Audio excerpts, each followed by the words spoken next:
बात करते हैं इबादत की। अक्सर होता है ना कि हमारी इबादतें बस एक आदत बनकर रह जाती हैं। तो सवाल ये है कि हम अपनी नमाज को, अपनी तिलावत को सिर्फ एक रस्म से निकालकर उसमें वो ज़ौक़ और शौक़ कैसे पैदा करें। चलिए इसी पर गौर करते हैं। इस खुतबे में 3 बहुत ही सीधी सादी लेकिन बेहद असरदार बातें बताई गई हैं। पहली तो ये कि नमाज को एक बोझ समझकर नहीं, बल्कि ये सोचकर पढ़ो कि ये तो अपने रब से मुलाकात का वक्त है। दूसरा, कुरान से एक गहरा ताल्लुक बनाओ। और तीसरा, तहज्जुद के नमाज का खास एहतमाम करो। बात सिर्फ तिलावत की नहीं है, बात है कुरान को अपना साथी बनाने की। सुबह हो, दोपहर हो, रात में तरावीह हो, कुरान हमारे साथ होना चाहिए। और हाँ, एक बहुत ज़रूरी बात, ये जो मोहब्बत है ना, इसे हमें अपने बच्चों के दिलों में भी उतारना है। तभी तो ये रूहानी सिलसिला आगे बढ़ेगा। अब एक सवाल है, क्या रोज़मर्रा का एक काम, एक ज़रूरत जैसे खाना पीना, क्या उससे भी एक बहुत गहरी रूहानी चीज़ में बदला जा सकता है? बिल्कुल। और इसका सबसे अच्छा मौका पता है कब मिलता है? सहरी के वक्त। और खुतबे में इसकी एक बहुत ही प्रैक्टिकल, बहुत ही आसान सलाह दी गई है। देखिए, हम सब सहरी के लिए तो उठते ही हैं, है ना? तो बस करना यह है कि सिर्फ 10 मिनट पहले उठ जाएं और तहज्जुद पढ़ लें, वो ख़ास नमाज जो हमें सीधा अल्लाह के करीब ले जाती है। इससे सुनहरा मौका और क्या होगा। जरा इस मंजर को सोचिए, सारी दुनिया सो रही है और एक बंदा अपनी नींद कुर्बान करके अपने रब के सामने खड़ा है। हदीस में आता है कि अल्लाह अपने उस बंदे को देखकर मुस्कुराता है। बस यही एक एहसास काफ़ी है ये समझने के लिए कि इस नमाज का मर्तबा क्या है और अल्लाह के अपने बंदों से मोहब्बत कितनी गहरी है।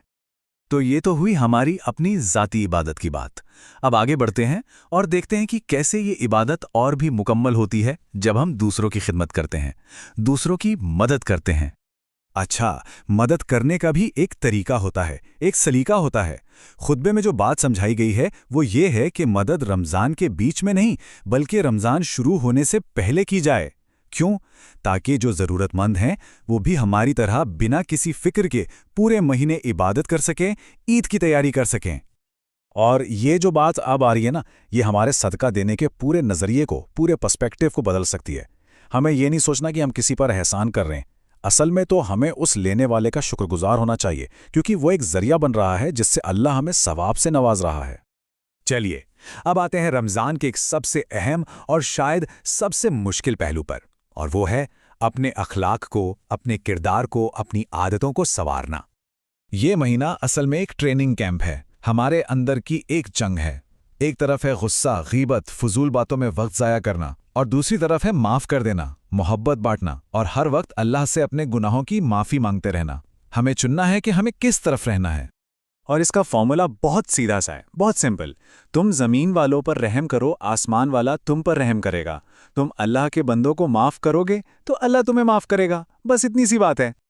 और गीबत यानी किसी के पीछे उसकी बुराई करना, ये कितना बड़ा गुनाह है, इसका अंदाज़ा सिर्फ इस एक मिसाल से लगा लीजिए जो कुरान में दी गई है, कि ये ऐसा है जैसे कोई अपने मरे हुए भाई का गोश्त खा रहा हो।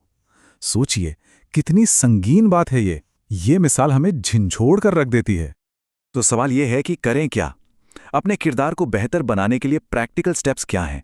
खुतबे में इसका भी रास्ता बताया गया है।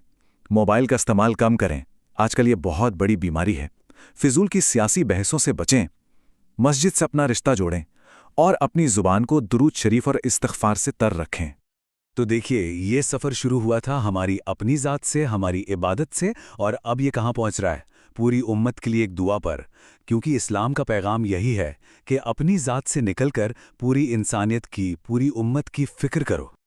और इस दुआ में सिर्फ उम्मत की भलाई नहीं मांगी गई, बल्कि ख़ास तौर पर जिक्र है कश्मीर और बर्मा के मजलूमों का, पाकिस्तान की सलामती का और इस्लाम के परचम की बुलंदी का।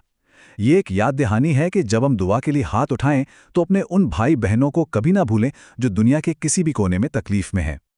और आखिर में ये दुआ, हम सबको भाईचारे से जिंदा रखना। ये सिर्फ एक दुआ नहीं, ये रमज़ान का पूरा निचोड़ है। ये महीना हमें यही सिखाने आता है कि हम सब एक हैं और हमारी कामयाबी एक दूसरे के साथ जुड़ने में ही है। इसी खूबसूरत पैगाम के साथ आज की ये बातचीत यहीं ख़त्म।